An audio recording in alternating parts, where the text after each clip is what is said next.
চিৰন্তন সত্য। ভূপেন বৰাৰ দিনত কংগ্ৰেছে 0 আসন পাবলৈকে আগবাঢ়িছে। ভূপেন বৰা ডাঙৰীয়া অসমৰ কংগ্ৰেছৰ ইতিহাসৰ সকলোতকৈ ব্যৰ্থ সভাপতি আৰু যাক আমি সাধাৰণতে নিকাম্মা সভাপতি বুলি ক'ম, যাৰ দিনত কংগ্ৰেছ দলৰ পজিশ্যন অসমৰ পলিটিক্সত তৃতীয়, চতুৰ্থ, পঞ্চমলৈকে অৱনমিত হ'ল। গতিকে ভূপেন বৰা ডাঙৰীয়াৰ ওপৰত বহুত কিবা ক'ব লগা আছে বুলি মই আজিৰ তাৰিখত অনুভৱ নকৰোঁ। ভূপেন বৰা ডাঙৰীয়া এতিয়া আৰু চিৰিয়াছ পলিটিচিয়ান হৈ থকা নাই। তেখেত এতিয়া অসমৰ ৰাজনৈতিক জগতৰ জনি লিডাৰ হৈছে।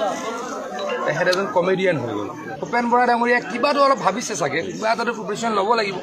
কিবা এটা প্ৰফেশ্যন লৈছে, সেইটো কি হৈছে কবি হিচাপে প্ৰফেশ্যন ল'ব খুজিছে। গতিকে মই প্ৰথম দিনাখনে তেখেতক শুভেচ্ছা জ্ঞাপন কৰিছোঁ। বিশেষকৈ যোৱা 1 বছৰত কংগ্ৰেছৰ পদবী বিক্ৰী কৰি ভূপেন বৰা ডাঙৰীয়াই টকা লোৱা বুলি সকলোৱে অভিযোগ কৰি আছে। ভূপেন বৰা ডাঙৰীয়াই টকা লৈ পদ বিক্ৰী কৰে আৰু তেওঁ বেলেগৰ দুৰ্নীতিৰ কথা কয়। ভূপেন বৰা ডাঙৰীয়াৰ নিচিনা অহংকাৰী মানুহ দ্বিতীয়জন মই অসমৰ ৰাজনীতিত দেখাই নাই। নিজকে কৈ দিয়ে জ্ঞানপীঠ বঁটা বিজয়ী এগৰাকী ব্যক্তিৰ সমকক্ষ বুলি, তাৰপাছত কৈ দিয়ে তেওঁৱে সকলোতকৈ পঢ়া শুনা কৰা ব্যক্তি, আৰু কৈ দিয়ে হিন্দী তেখেতৰ বহুত ভাল। ঠিক আছে, তেখেতৰ হিন্দী বহুত ভাল, তেখেতে গৈ পেলাই এতিয়া ইউপিত গৈ পেলাই কেম্পেইন আৰম্ভ কৰক। ভূপেন বৰা ডাঙৰীয়া অসমৰ ভৱিষ্যদ্ৰষ্টা নহয়, বা তেখেতে নিজৰ কাম কৰক। মইতো ক'ম যে ভূপেন বৰা ডাঙৰীয়া আপুনি নিজৰ কামখিনি কৰক। নিজে MLA হৈ আকৌ পাৰিলে আহক, নিজে ক'ৰবাত যদি পাৰে MP হওক, তাৰ পাছত কথাবিলাক হ'ব। আপুনি MLAও জিকিব নোৱাৰে, MPও জিকিব নোৱাৰে, ডাঙৰ ডাঙৰ কথা কয়। এটা ৰোড এনে ছিংগুল ষ্ট্ৰেচ 3বাৰ হাৰে, তাৰপাছত আৰু ডাঙৰ ডাঙৰ কথা কয়।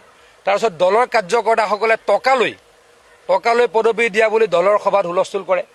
দিল্লীৰ পৰা নেতা আজিকালি আহিবই নোৱাৰে, কংগ্ৰেছৰ দিল্লীৰ পৰা নেতা আহিবই নোৱাৰে, জিতেন্দ্ৰ সিং ডাঙৰীয়া আহিবই নোৱাৰে। আহিলেই বিধায়কবিলাকে কয়, বাকী কাৰ্যকৰ্তাসকলে কয় ভূপেন বৰা ডাঙৰীয়াই চব পদবী এটা আদাকৈ বিক্ৰী কৰি আছে। এতিয়া পদবী বিক্ৰী কৰা মানুহৰ পৰা আৰু আমাৰ বহুত কিবা শুনিব লগা আছে বুলি মই ভাবা নাই। ৰাইজক অনুৰোধ কৰিছোঁ, সাৱধান হওক আপোনালোক। কমিশ্যন বৰা গৈ আছে, তেওঁ চিণ্ডিকেট কৰাৰ কথা কৈছে মই শুনিছোঁ, কিন্তু ভূপেন বৰা ডাঙৰীয়া হ'ল কমিশ্যন বৰা। সমষ্টি এইটো ওচৰতে, হাৱাজানৰ পৰা কেই কিলোমিটাৰত আছে? 5 কিলোমিটাৰ। আপোনালোকে হাৱাজানতে আছো, আপোনালোকেতো জানেই। আপোনালোক তেওঁৰ সমষ্টিৰ একে নিকটৱৰ্তী মানুহ, সকলোৱে কমিশ্যন বৰা বুলি নকয় জানো? মই অকণমান অলপ আগতে চালোঁ তেওঁৰ গানটো। ইমান বেহুৰা গান অসমৰ মানুহে যে শুনিব, সেইটো মই বিশ্বাস কৰা নাই। যিয়ে নহওক, তেওঁ এটা চেষ্টা এটা চলাইছে যে ৰাজকুমাৰ টাইপ কিবাকৈ জনপ্ৰিয় হ'ব পাৰি নেকি। অসমৰ ভূমিত জুবিন গাৰ্গো জনপ্ৰিয়, তেনেকৈ ৰাজকুমাৰৰ ভিডিঅ' মানুহে চায়। মই ভাবিম যে ৰাজকুমাৰৰ ভিডিঅ'ৰ দৰে তেওঁৰ চাগে এইবিলাক চাই থাকিব মানুহে, আৰু সেইটোৱে ভাবি তেওঁ এইবিলাক কৰি আছে। কমেডি চাৰ্কাছবিলাকত যেতিয়া সিদ্ধুৱে খুব